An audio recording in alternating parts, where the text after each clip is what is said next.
Greetings, everybody. It is our pleasure to welcome Saroja Somasundaram today from the Allen Institute for Brain Science. She's in Jeremy Miller's group at the Allen Institute, and they have a recent paper on the diversity of cell types and expression across 75 human brains. And I'm very happy to say that it's going to kick off a series of in vitro assessments of human diversity, but we're sort of kicking it off with the in vivo version. So what is it that we would want to track down in a dish? What variability is there out there? And that, of course, is a wide open issue as much as the in vitro system, and as far as how much we've uncovered. So I'm happy to have you kicking us off as sort of a new chapter of looking at human variation in these systems, and interested to see what you have for us today. Thanks so much for coming to speak with us. Thank you, Carlo. Thanks for inviting me to this seminar.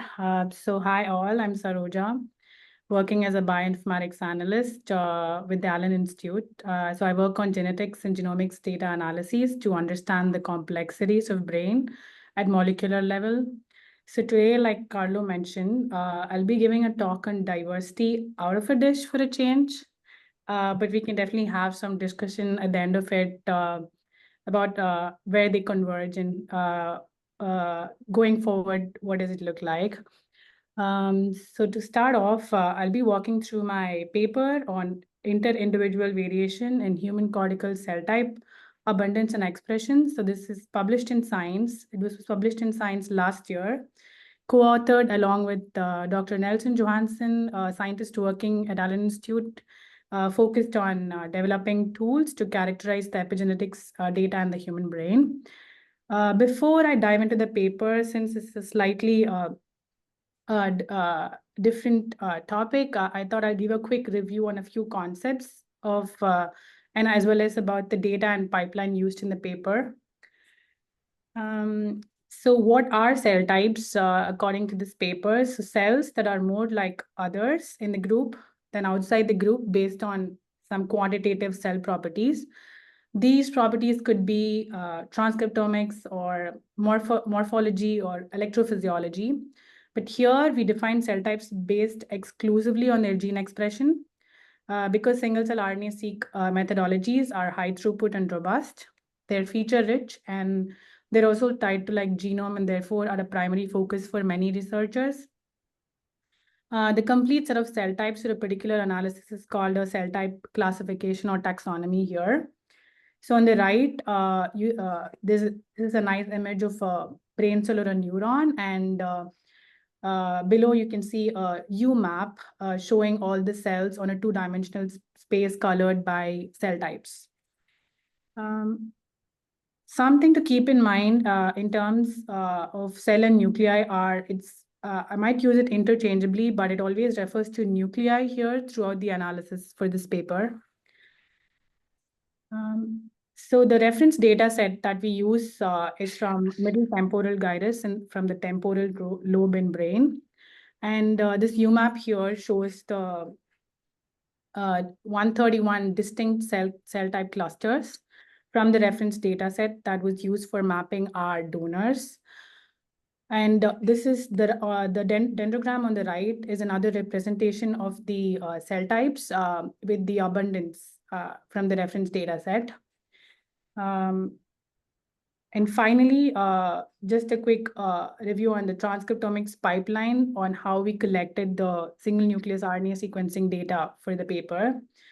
So this was from MTG. So we extracted tissue regions that is MTG of from the brains for all the donors, and we homogenized to release the nuclei and sort them using flow cytometry, and these were sequenced using droplet-based sequencing 10x chromium, and finally we end up getting single nucleus RNA sequencing data that is processed to cell by gene matrices, which are then used in the analysis.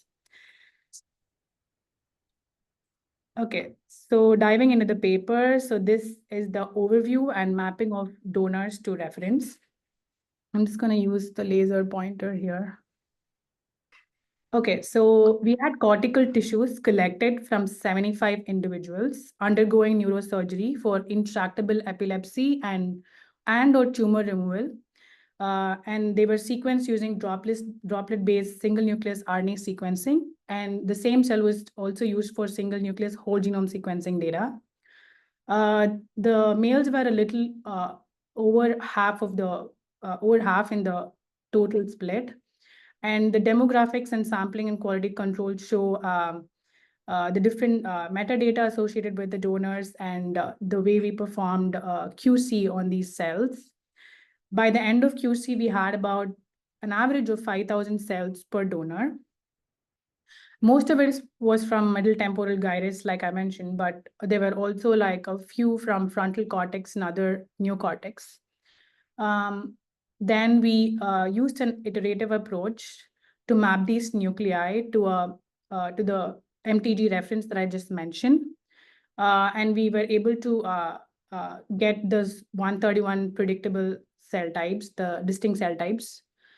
So the UMAP here shows the quality control that we did for our single cell RNA sequencing data, colored by the different quality control metrics. So blue are good cells, and orange is poor quality cells. And the third UMAP shows the cells colored by subclass. Subclass has a collection of all the supertypes. For example, for all the supertypes in L23IT glutamatergic cell type, L23IT is a subclass. So another representation of these UMAP in the dendrogram is shown here. As we can see, the sparsity of cells in most of the cell types except for glutamatergic and non-neuronal types. So we ended up using these 24 high fidelity subclasses for the rest of the analysis in our paper, rather than these super types. Okay. To start off, we looked at counts, both gene counts and cell type abundance in these donors at the subclass level. So the abundance count is different between brain regions and disease. So each bar here represents abundance of cells in donors scaled per class. Significant associations are highlighted between abundances and the different metadata, namely medical condition, brain region, sex, and age, based on a linear model. So something that we see is there's high variance in abundances in non-neuronal types. So let's focus on a few subclasses split by different categories below, which had significant association to the metadata. For example, the parvalbumin subclass had lower abundance in epilepsy when compared to tumor in both the cortical region, which is also known in focal cortical dysplasias from literature. And we see that L5ET glutamatergic types have lower abundance in tumor samples than epilepsy samples. And for L4IT and L6B types, there is significant difference in abundance between the cortical regions. So this represents different cytoarchitecture and cortical areas probably. And finally, we didn't see any relation between variation and gender, but we did see for OPC cells, precursor cells, about twofold reduction in abundance from age 20 to 70. So yeah, these are some of the interesting observations on cell abundance and gene counts. No, there were no differences, significant variation in gene counts between the subclasses among the donors. So then we wanted to check this variability in, again, counts and expression between postmortem and surgical samples. So like I mentioned, all of this data in this paper is from neurosurgical samples, and the reference data is from postmortem samples. So we just wanted to see if some of the changes that we observe are because of these different collection methods. So we took 3 postmortem samples And of the 75 donors, we took 45 epilepsy neurosurgical samples. The first thing we looked at was the number of genes detected, and we see that they're tightly correlated. However, the variation in gene is about twofold between donors for neurosurgical samples versus post-mortem samples. And then we looked at correlation of cell type abundances between pairs of subclasses across just the neurosurgical donors. A few interesting things that we see is that L23IT, which is a glutamatergic type, is highly correlated with the GABAergic types, whereas the deep layer glutamatergic types are correlated among themselves. This could be because of differences due to tissue dissections, where L23 is correlated with superficial GABAergic types rather than the deep layer types. And also at the subclass level, some significant differences we see in cell abundances is in P-valve and L6IT CAR3, which is again a deep glutamatergic type. This is something we already observed in the previous figure in between epilepsy and tumors. So there, for the epilepsy samples, P-valve is reduced in terms of abundance in comparison to the post-mortem samples. And for L6IT CAR3, this could probably be because of the one outlier donor here. Next, we looked at cell type specific population variation in gene expression. So now we move from counts to like gene expression. The first thing is obviously plotting the UMAP using the high variable genes. So we see clear separation by subclass. So there is consistent gene expression across donors. This indicates that there is consistent gene expression. However, we do see glutamatergic and for the non-neuronal subclasses, there is some donor variation, like the colors are from different donors. And we also see similar results when we color the UMAP by donor entropy, which is basically distinct donors surrounding a nuclei in a local neighborhood, where GABAergic types have high donor entropy in comparison to like glutamatergic and non-neuronal types. Specifically, we see like one island of subclass here, which has a really low donor entropy, and these cells are predominantly from two donors. There are about 2,000 cells here. And when we went and looked back at the staining images, we do see Ki67 staining for these donors. So which indicate there could be tumor infiltration, tumor cells infiltration. Then we grouped cells in subclasses and compared the gene distance between pairs of nuclei from the same donor against pairs of nuclei from different donors. So we defined them as a high variant genes. What we saw was that the fraction of high variant genes, as seen in this bar plot, is high for most of the glutamatergic types, but also it was high in micro-PVM. We went and inspected what those genes are, and as expected, we saw a lot of sex-related genes and some early response genes. Okay, so this bar plot here shows the number of subclasses for which the gene is highly variable. So if you notice, across subclasses, like 24 subclasses, the gender-related genes and the early response genes are variable. But also, as you go to like this one subclass which has these CCL genes, this is actually microglia response genes. So that could probably contribute to this high fraction of high variance in micro-PVM subclass. Apart from that, we also see a lot of highly expressed nuclear transcript genes like MALAT1 and early response gene like JUNIN-FOS. And LRRC37A is known to be found in conserved in subclasses. So, yeah. Next, we try to see these gene expression signatures in donors where they related to any features.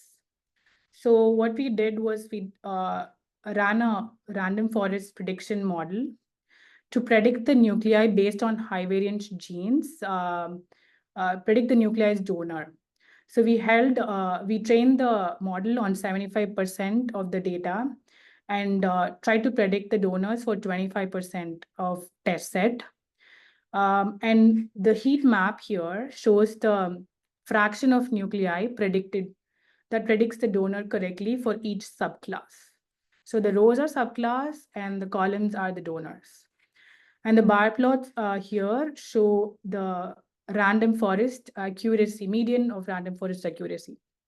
Something that pops out is that the glutamatergic cell types have a high random forest accuracy for predicting donors correctly. This is also in concordance with the fraction of high variance genes that we saw in the previous slide. We get similar results even if we use the top principal components for these analysis. So there are more, so glutamatergic types are more distinct between donors. And then we looked at similar association with metadata using a linear model as in the cell type abundance plot, and also the direction of association. We see that most of this predictability is attributed to like sex metadata, and also the predictability is higher in females.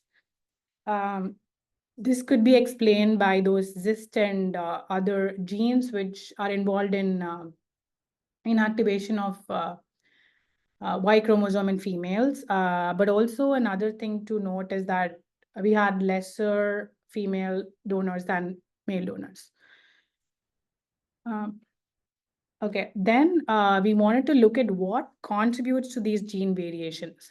So what we did was a variation partitioning analysis where we divided the per gene total variance into contributions from each factor like classes, subclasses, donor, ancestry, age, etc. And for the unexplained variation called residuals, we modeled the unexplained variation. So the sum of the contributing factors is 1. So when we did that, what we see is that contribution, so these are plots showing contribution to variation from donor and supertype for each subclass. We see that deep glutamatergic types have more, genes in deep glutamatergic types have more variation explained by donor, and similarly the case for glial types like non-neuronal types. But for super types, but for GABAergic types, we see that if you note the scale, the contribution by super type is slightly higher than donor. So this suggests conserved expression of marker genes for GABAergic super types. Could I ask you a question just quickly? Yes. So this panel B, yes. do you think this variation in the glutamatergic cells, the deep glutamatergic cells, is because they're less represented than the higher level cells? Is that a possibility? Or is this controlled for number? This says control for number. It's per subclass, normalized per subclass. I see. Thank you. Yeah.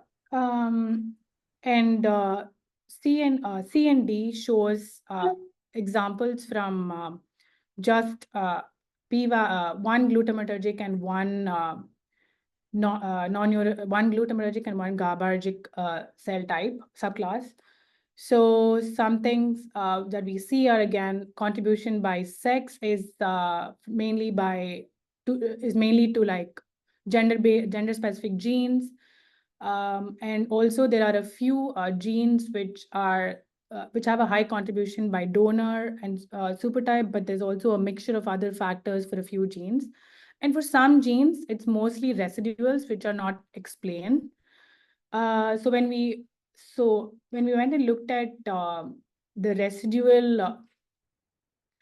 the residual contribution and the gene expression for these nuclei, we see a negative correlation. So probably this could, this includes noise due to low expression levels. And finally, we looked at gene signatures that are specific for each subclass, explained by donor, for which the variation is explained by donor. We see some conserved genes across subclasses where the variation is explained by donor, but we also see distinct gene expressions for each subclass where the variation is explained by donor. So there's like gene markers for distinct gene markers as well as conserved gene markers for the different subclasses where the variation is explained by donor.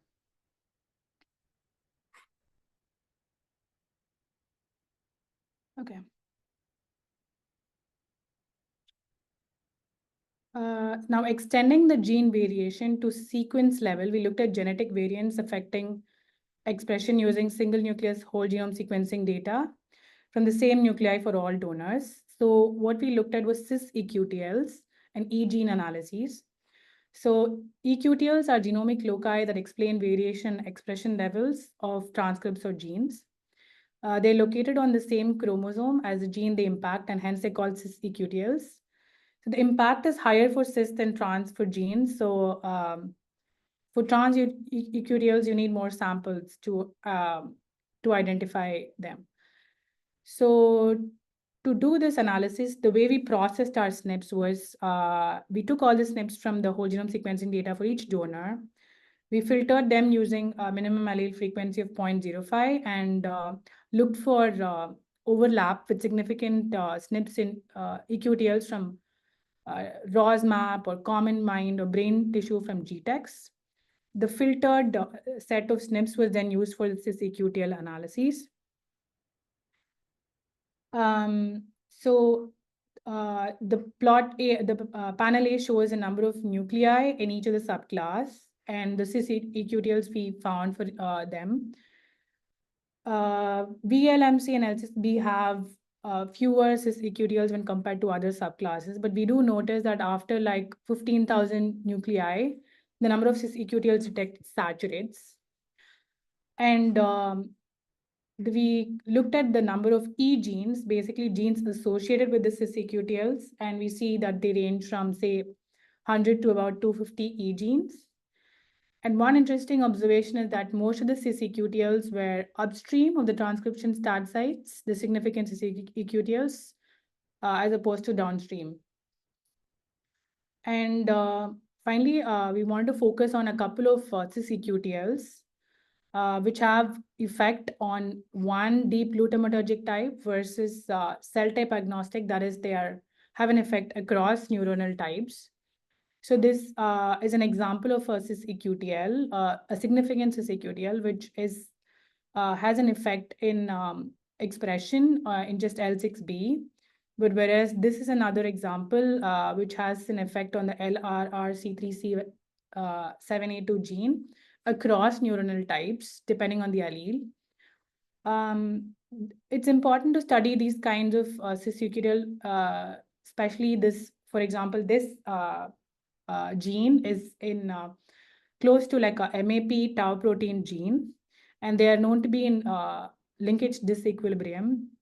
And so one of the haplotypes for the MAPT gene has potential effects in Alzheimer's. So these kinds of studies help identify significant EQTLs in neurodegenerative or other disorders that preferentially affect cell types. Finally, we wanted to apply these this analysis to disease. So we had about 84 donors from Seattle Alzheimer's disease dataset that was equally split between aged and dementia donors.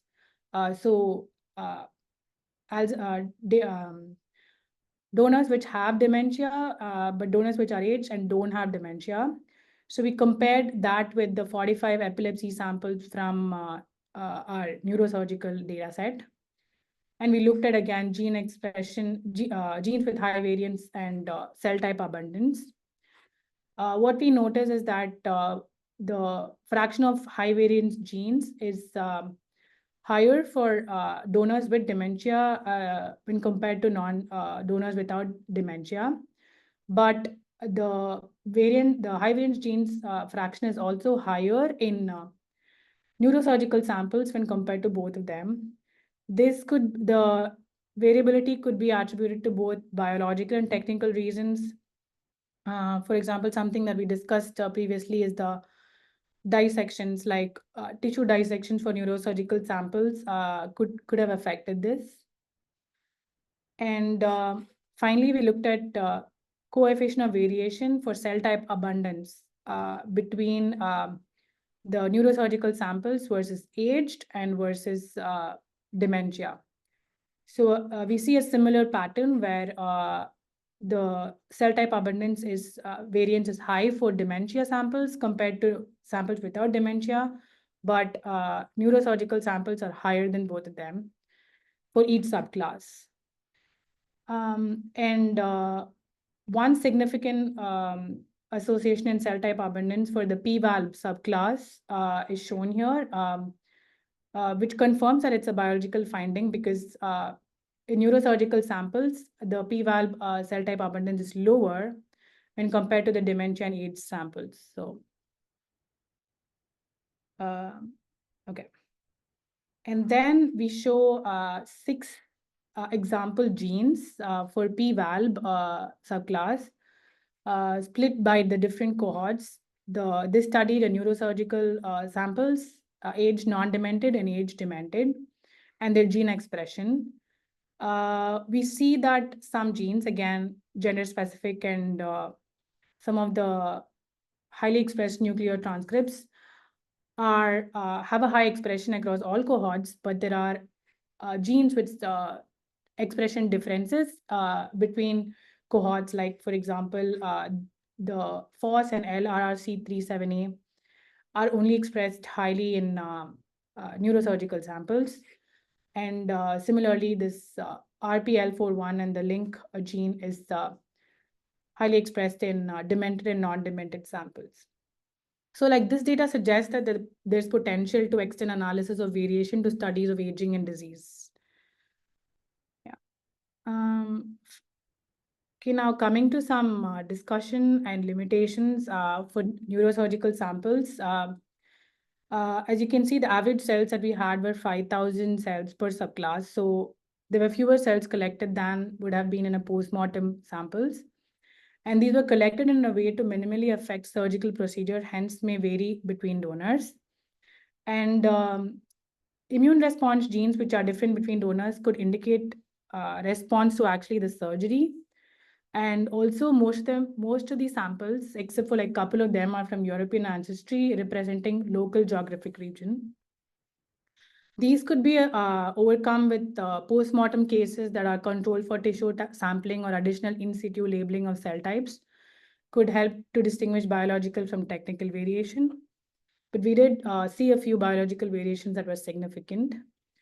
So this is a comprehensive study targeting almost all the cell types in neocortex, and we see a highly conserved cell type with substantial variation in gene expression that are associated with different factors, but some are also unexplainable.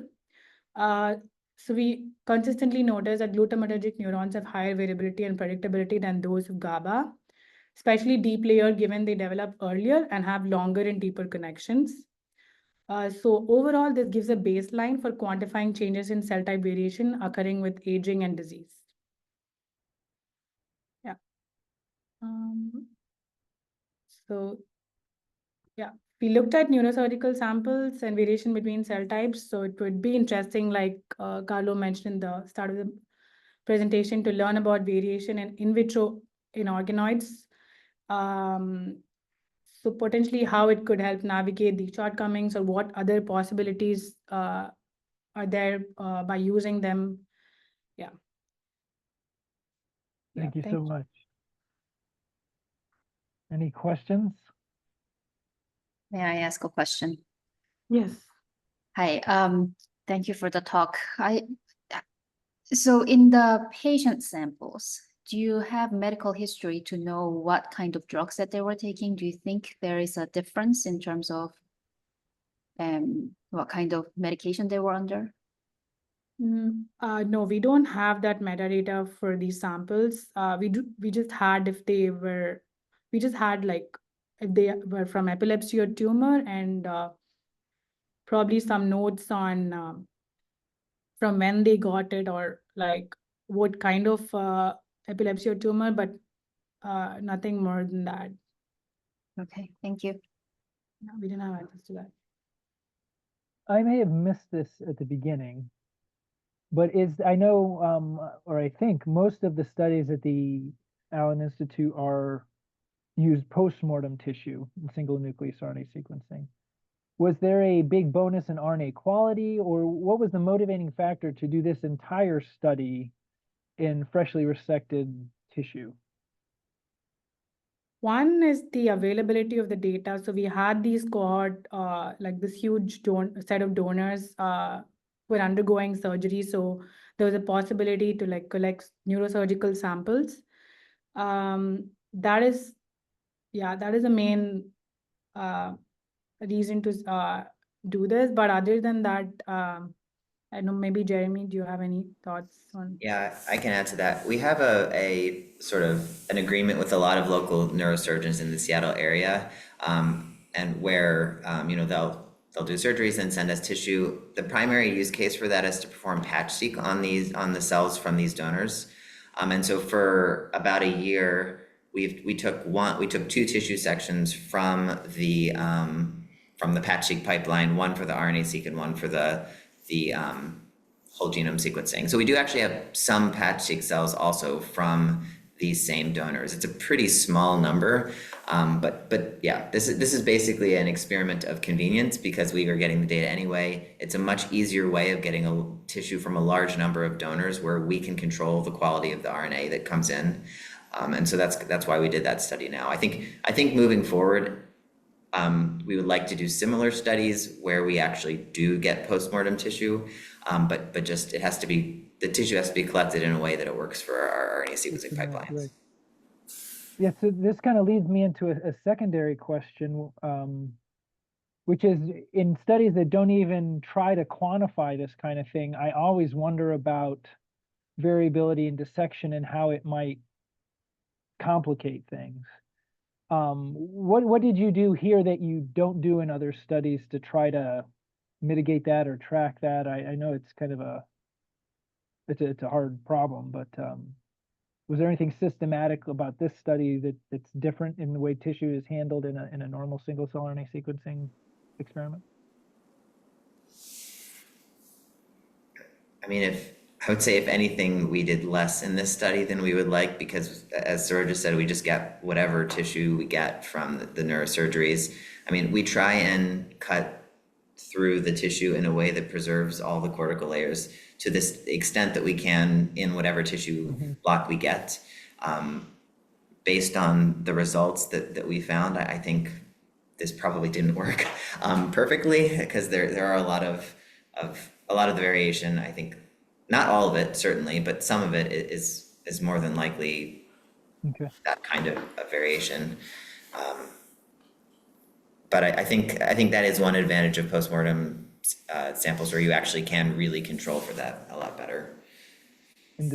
Just one other comment on sampling tissue from living donors. I mean, it's looking at epilepsies. Obviously, you'd be getting a different picture postmortem after death, where maybe the disease has progressed further, or people have died from other causes. So these are a lot of younger patients, for example, and so I think this will be kind of an interesting data set to compare as we do more postmortem studies moving forward.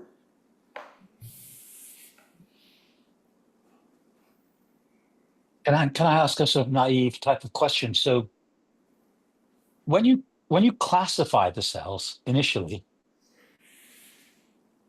that's sort of taken as a given subsequently, isn't it? So I'm saying this very naively, but if you sort of see this entropy measurement that you make, shouldn't we be thinking along these lines much more than we do? So that let me put it this way. Yeah, so you have a cluster here, and this is the definition of cell type in the cortex. And if the I'm trying to understand why we get a difference between deep layers and upper layers. And what I'm wondering about is that the deep layer cells are more the definition of cell type is more precise. And that in the upper layer cells, they're less distinct from each other. And that would sort of bias the way we interpret the outcome. Is that a possibility? I mean, one result that actually Ninad was the first person that I saw talking about this is that actually the regional variation, gene expression for genes which are regionally distinct in the brain, is much higher at the end of development than it is in the adult.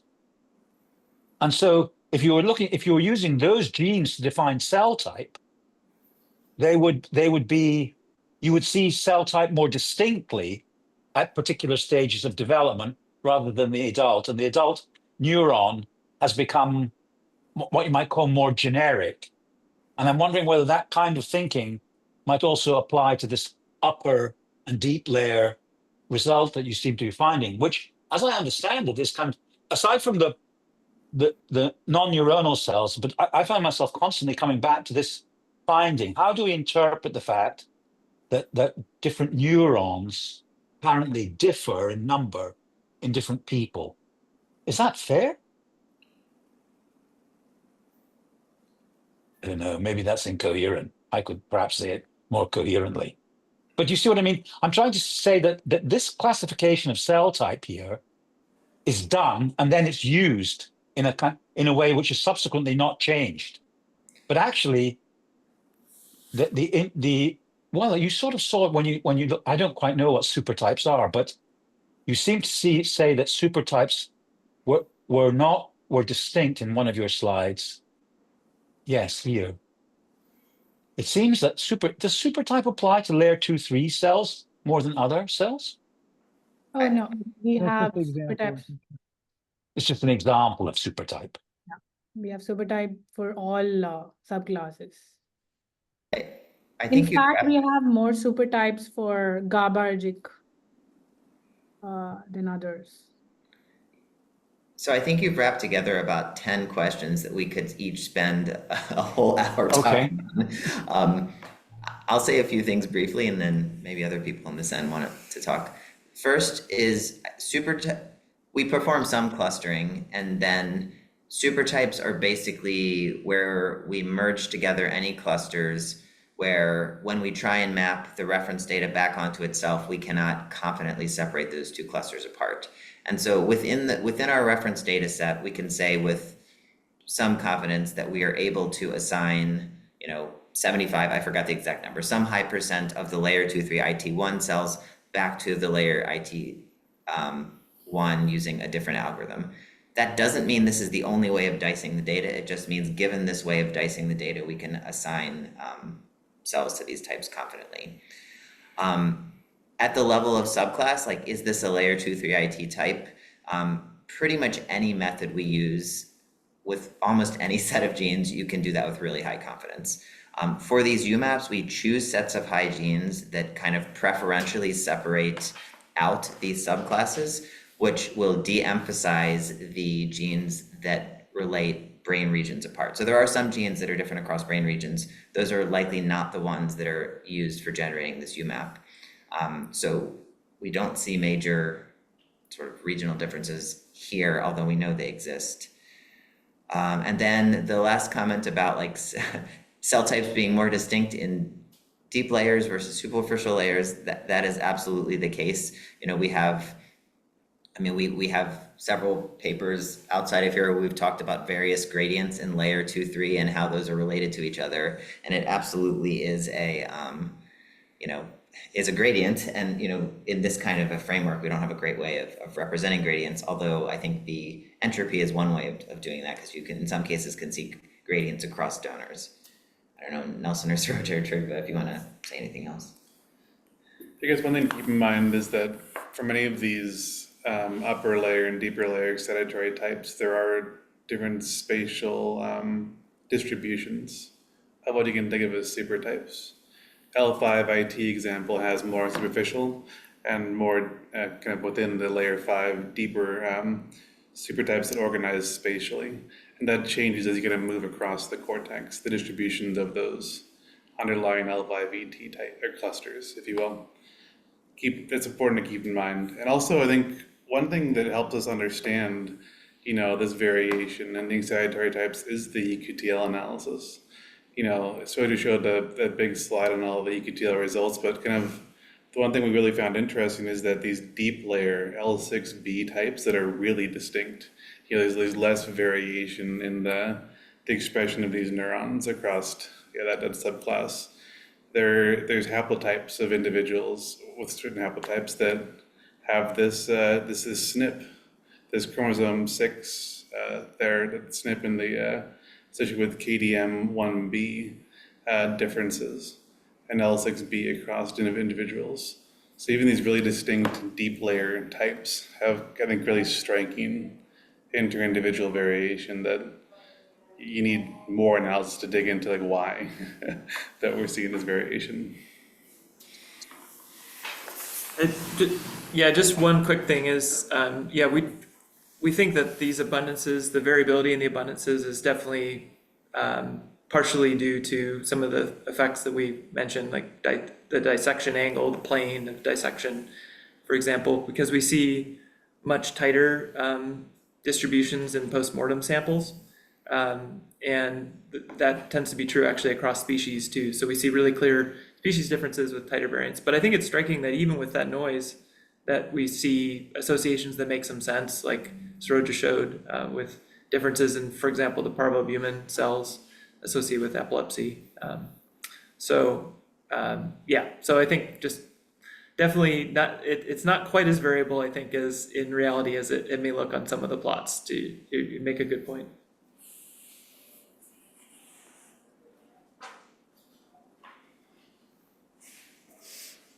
Nicola, Thank you. go ahead.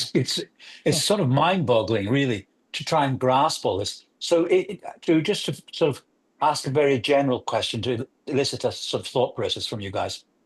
So are we supposed to think that actually there are people wandering around who more or less don't have certain classes of glutamatergic neuron? No. I mean, how big is the variation? What would it mean if you had this different numbers of L6 glutamatergic neurons projecting to a particular region? Presumably, it might mean something quite profound. That's why the paper's in Science, right? These are proportions on the y-axis here, right, guys? Okay. So Everyone has all types, and like I was saying, that these error bars are quite tight if you look in postmortem samples, but there's definitely some variation. And I mean, like we've already mentioned, that there's different cortical sampling, so we know from cytoarchitecture that there's going to be some variation in proportions of major classes of types, just driven by the aerial sampling. So but I don't know if you want the relationships with the metadata, I think, are even more believable, considering that they have to be significant after accounting for the probably not realistic abundances that we or variation we see overall due to these technical variables. Mm-hmm.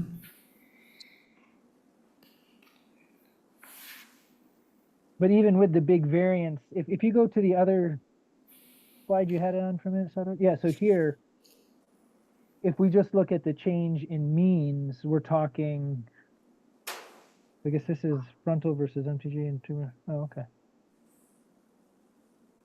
So these are Maybe on as the one last effort to explore this idea biologically a bit more. So if it's the deep layer neurons that are really showing this kind of variation, one might imagine that what one's monitoring here is the result of neurons projecting to distinct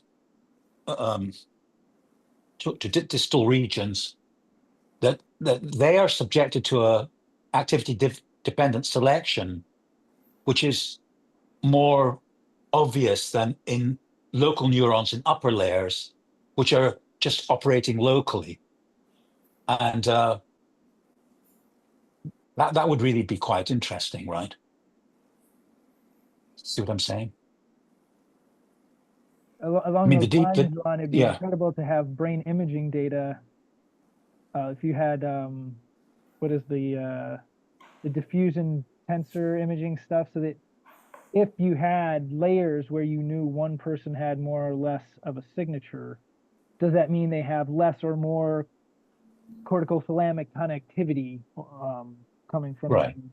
I mean, I'm guessing you have no paired MRI data from these people, but that's the kind of thing you would want, right, to answer the biology behind the numbers.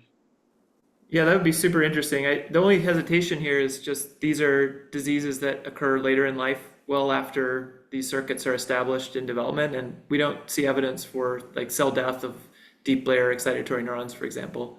So it's a little bit hard to think about what might be changing the abundance, due to tumor presence or, distal tumor presence or.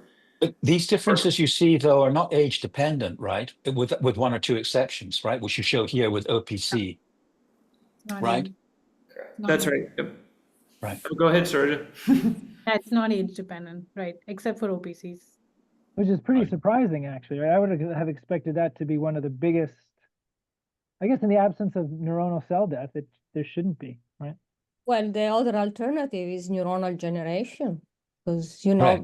both of you know very well that we see ample differences between individual in vitro. Of course, these are in vitro models, but derived from iPS line, but there is a large variation. So, and of course, there are plenty of reasons to think about what could be causing it, but this variation in generation of these lineages, for sure, because these are early models. But Flora, you raised a sort of really interesting possibility that if one had iPS cells from all these individuals, Mm-hmm. one could see whether these differences It would be are fascinating. reflected in the early lineages. Would be a fascinating study. I'll be Mhm. here to do it if you guys give me some. Well, Stem cells? I mean, we need a blood sample or fibroblast or cell, not any, but some of the somatic cells from these individuals. And one could, in parallel, look at the in vitro differentiation of these pluripotent cells in the same individuals. Is there a paper trail that you guys get that's good enough from the donors that you could actually contact a donor to get Not, cells? no, that wouldn't, I mean, at this point, these experiments are 5 years old. So I think it's not, and I also don't think we get the information that would let us do that, except for in very rare cases anyway. I think it would be easier to do it in postmortem samples. Well, Because then you would have needed to harvest living cells at some point. yeah, you can harvest. close to death. You can harvest fibroblasts from postmortem. People at the livers do it all the time. So. That's a great idea. We'll have to bring that up with kind of the tissue banking consortia and see what's possible. Yeah, I was bugging Trigby about this a week or two ago about how and where that could start. I'd love to see a collection of both postmortem tissue and living cells. Like It you would said, be a fantastic study. It would be a fantastic study, for sure. And if you think of doing anything like that, I'd be glad to collaborate. But yeah, I mean, it requires a relatively large collection. How many people you have here? 70? 75. How many? 75. 25. Yeah. Yeah, that's a good number. Yeah. Yeah. Nicolo, you've been very patient with a hand up. Throw your question out. Hi, thanks a lot for the work. And after hearing this discussion, we would also love to collaborate in such a project from Milan. Yeah, it was very interesting. Now, I had maybe, I don't know if it's a live question, but on a different side, I was curious because I thought that given this data set, the unicity of this data set, on top of testing the regulatory impact of EQTL. I was wondering if you explored possible correlations between polygenic scores that you have in the individuals of the cohort and the endophenotypes that you can capture from the single cell. So polygenic risk scores, we didn't do that. And what is the other one you asked?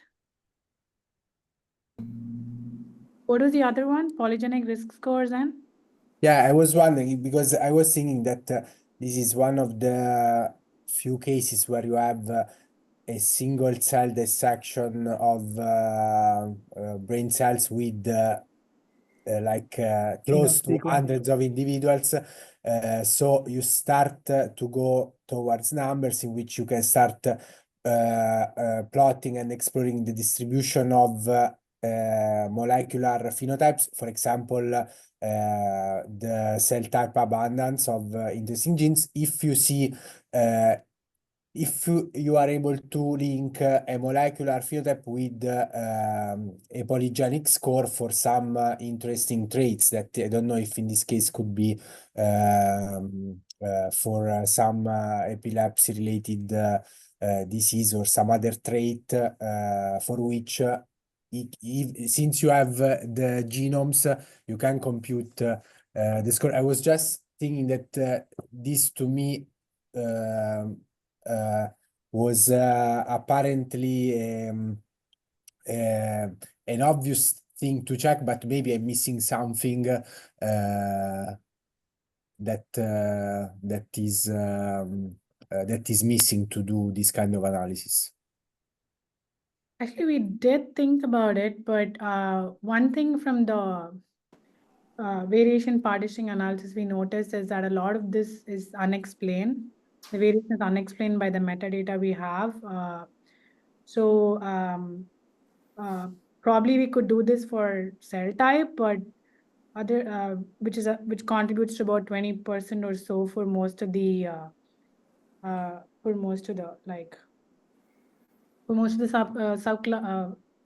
genes. But yeah, we didn't dig up the residuals, the variation by residuals though. And yeah, Nelson, you want to add something?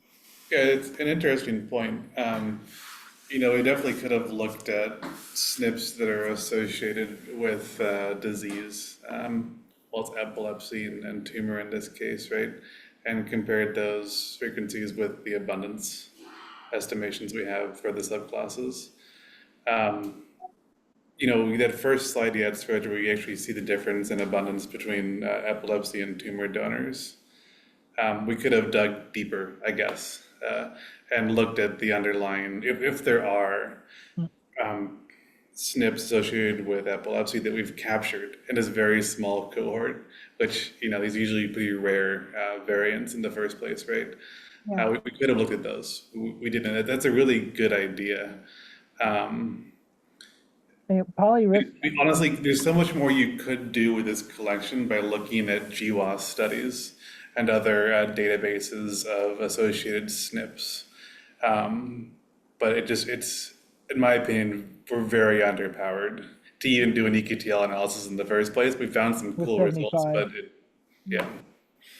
Yeah, I was going to say, even to look at polygene risk scores outside of the two disorders that are involved here might be even more interesting, because I would guess the majority of the cell type variation you're looking at, you're not thinking is at all associated with that. It's just, you didn't want to catch disease tissue, you wanted to catch normal tissue and just normal variation in the human population. So something like a difference in parvalbumin cells might connect to a more neuropsychiatric genetic profile.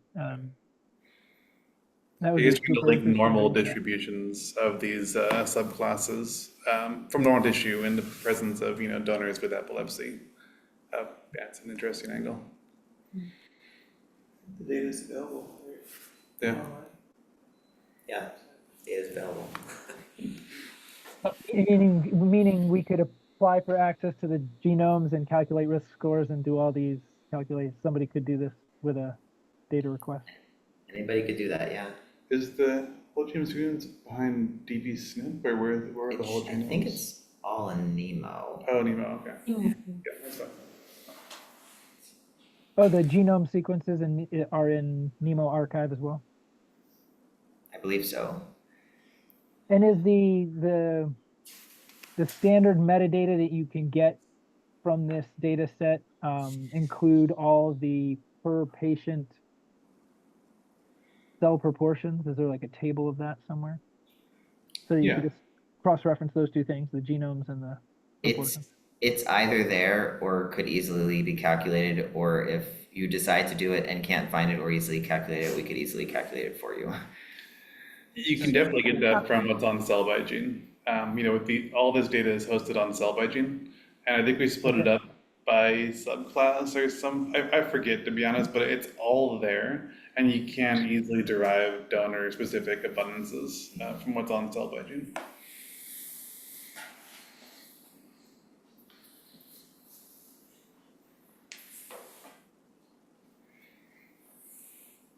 Yeah, we'd ask be you really happy very, for people to follow up on this. So Yeah. I was just going to ask in a very general way. Do you have a lot of people responded to your paper? I mean, it struck me when you published your paper that you have this very interesting title, and that we have, I don't know whether hundreds is the right word, but we have many, many studies classifying cell types in the brain. But am I correct in thinking that there are relatively few that are really looking at the representation of the different cell types, how many cells there are of a given type? Is that a fair comment? I would say it is more common to find these kinds of larger studies in studies of disease. It is less common to find them in studies of, younger, healthy in quotes, donors. I think most studies do talk about cell type proportions to some extent, but again, in the studies of disease, it's typically how. I guess it. Yeah, I see what the issue is most people are focusing on the disease, but we don't know the underlying normal variation. Is that exactly a fair comment? Yeah. Okay. Great. Thank you.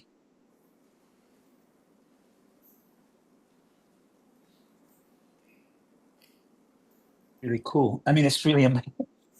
It's 2024, and we're having this discussion about how many neurons different people have of different types in the deep layers of their cortex. Thank you so much. Yes, cheers to that. Thank you so much for sharing your work with us. Thank you. Thanks everyone for the interesting discussion and the questions. Thank you. Cheers. And for the next couple of months, we look forward to looking at human variation through the lens of in vitro systems. Thank you all for attending.